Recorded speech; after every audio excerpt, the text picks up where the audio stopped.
Et on en vient à la politique avec ce qui ressemble à un tournant au sein du Tavini. Hier, lors d'une réunion particulièrement tendue à Fa'a, Moete Broderson a acté une cassure au sein du Tavini Huratira et a annoncé donc la création d'un deuxième groupe indépendantiste à l'Assemblée à partir du 9 avril. Il se dit également prêt à démissionner si le parti ne soutient plus son gouvernement. Un contexte de tension interne sur lequel nous allons revenir avec notre invité ce soir, Oscar Temaru, président du Tavini Huratira Yorana. Merci, Yorana. Alors tout d'abord, on le répète, donc Moete Broderson a clairement indiqué devant tout le monde qu'il y avait une cassure, des désaccords profonds en interne sur de nombreux sujets qu'il ne changera pas d'avis. Faites-vous le même constat aujourd'hui? Oh, il y a de petites divergences. Moi, je pense que je suis venu ce soir pour informer notre population, la jeunesse de notre pays, ceux qui s'intéressent à la politique, l'importance d'un pays qui devient souverain. Quand il a démarré son mandat, il y a 3 ans de ça, il est allé à Singapour. Singapour était un pays pauvre, très pauvre. Ils sont devenus indépendants en 1965, août 1965. Aujourd'hui, c'est un des pays les plus développés, les mieux développés dans le monde. Et l'ancien Premier ministre, M. Lee Kuan Yew, a bien géré son pays également de 65 à 1990. Et je me suis dit, ça va être un bel exemple. Mais il a fait ce voyage-là, il est revenu plus bien. Moi, je pense que le problème de notre président, M. Moetei, on n'a pas de problème entre nous. Hein. On s'aime bien et voilà. Nous avons des relations très proches. Et ensuite, il a tissé des liens très forts avec M. Macron, le gouvernement français. Je pense que dans le fond, il ne le dit pas. Il n'a pas envie de froisser ces relations qu'il a avec l'État. Hein, parce que l'État ne veut pas entendre parler de l'accession de notre pays à sa souveraineté. Et pourtant, c'est un droit qui nous est reconnu par l'Organisation des Nations Unies depuis 2013. Donc ça va faire 13 ans. On nous reconnaît ce droit de souveraineté et le droit de propriété sur toutes les ressources de ce pays. Ça veut dire quoi? Ça veut dire que demain, nous devenons un État souverain, nous allons devenir propriétaires de ce pays. Vous savez, il y a cet adage anglais-américain qui dit « Who owns the gold, make the laws ». Ça veut dire que celui qui est propriétaire de l'or, c'est lui qui fait les lois. On veut être propriétaire de ce pays pour pouvoir mettre en place les lois qu'il faut pour développer normalement notre pays. Et justement, parlant d'exploitation, donc l'exploitation ou non des fonds marins est notamment un point de désaccord majeur entre vous et le président du territoire du pays. Comment le surmonter? Vous savez, c'est depuis 1986, lors de mon premier discours, 86, il y a 40 ans de ça, à l'Assemblée territoriale, j'ai envoyé un caillou pour leur dire ça se trouve sous nos pieds dans notre océan. Personne n'y croyait, personne n'y croyait. Tout le monde disait, mais il est fou ce gars, de quoi il parle? Aujourd'hui, on en parle dans le monde entier. Hein, Monsieur Donald Trump veut aller acheter le Groenland parce qu'au Groenland, il y a les terres rares. Il y a des terres rares sous notre pied. Nous disons, nous voulons exploiter. Mais il faut explorer d'abord hein, et prendre les précautions qu'il faut pour ne pas que notre pays soit pollué. Vous savez, quand il y a eu les essais nucléaires français chez nous, je peux dire que nous sommes les seuls. Nous êtes levés pour aller contre ça et aller jusqu'à Mururoa et aller se faire emprisonner à Mururoa pour dire non aux essais nucléaires français. Nous ne sommes pas pour la pollution de notre pays.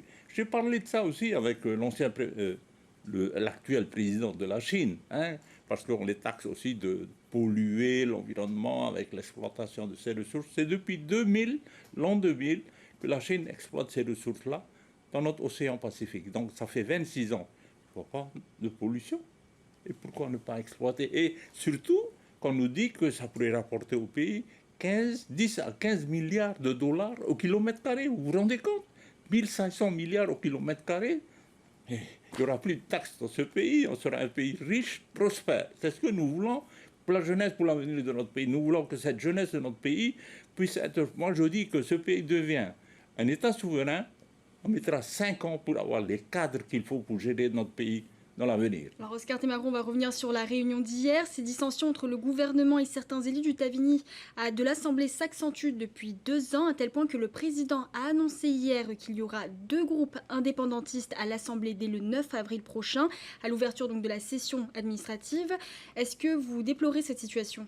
Bon, je dis que dans la constitution de ce futur État souverain, il faudra prévoir que ceux qui veulent démissionner du parti avec lequel il est rentré au Parlement, parce qu'à ce moment-là, on parlera de Parlement, on va élire des députés et des sénateurs, eh bien, il faudra qu'ils quittent aussi le tablier. Hein.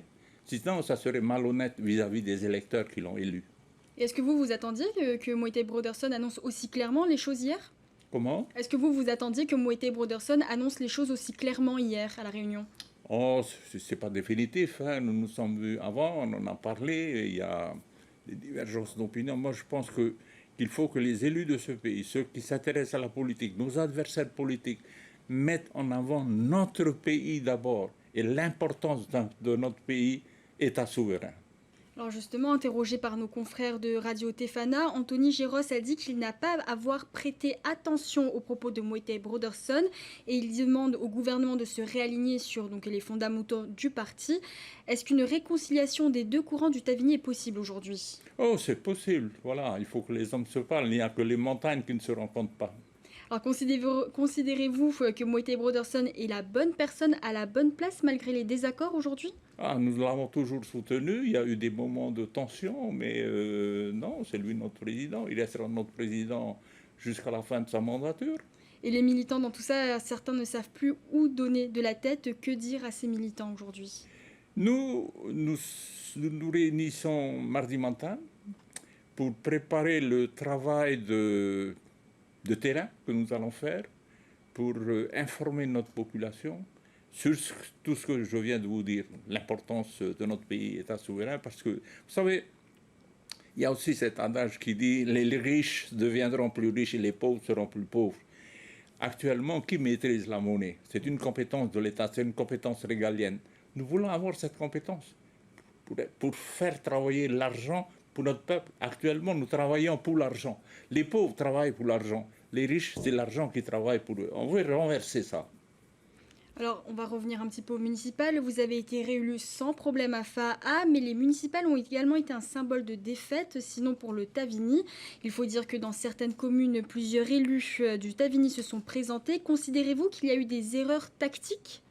Ah, je dis simplement d'abord merci à la population de FAA et si les populations des autres communes, et c'est aussi intelligent que la population de FAA, on aurait des maires indépendantistes partout. Donc il y a eu des incompréhensions, je dirais, puisque dès le départ, j'ai voulu faire des listes d'union, commencer par Papeete, partout, hein, pour gagner. Aller aux élections pour aller aux élections, non, je ne suis pas pour ça. Je voulais qu'on aille pour gagner. Mais on ne m'a pas suivi, c'est tout. C'est la principale raison de notre échec. Alors, Tematai Le Gaïc a fait un bien meilleur score que Tauhiti Nena à Papeete. Aujourd'hui, il a démissionné du parti, alors qu'il incarnait une relève très prometteuse. Est-ce que vous le regrettez? Je n'ai pas accepté sa démission. Hein. Il a démissionné, oui. Mais je n'ai pas accepté sa démission. Je lui dis qu'on a besoin de tout le monde, que le travail, il y a encore du chemin à faire, qu'il faut continuer. Mais est-ce que ça veut dire aujourd'hui que le Tavini a du mal à faire cohabiter ses figures historiques et sa nouvelle génération au sein du parti? Ah non, ça ce sont nos ennemis qui font ça, qui essayent de créer des problèmes au sein du Tavini Juatila, qui souhaiteraient que ce gouvernement tombe. Voilà, hein, on a des ennemis partout, hein, même les médias hein, également contre nous, et tout le système.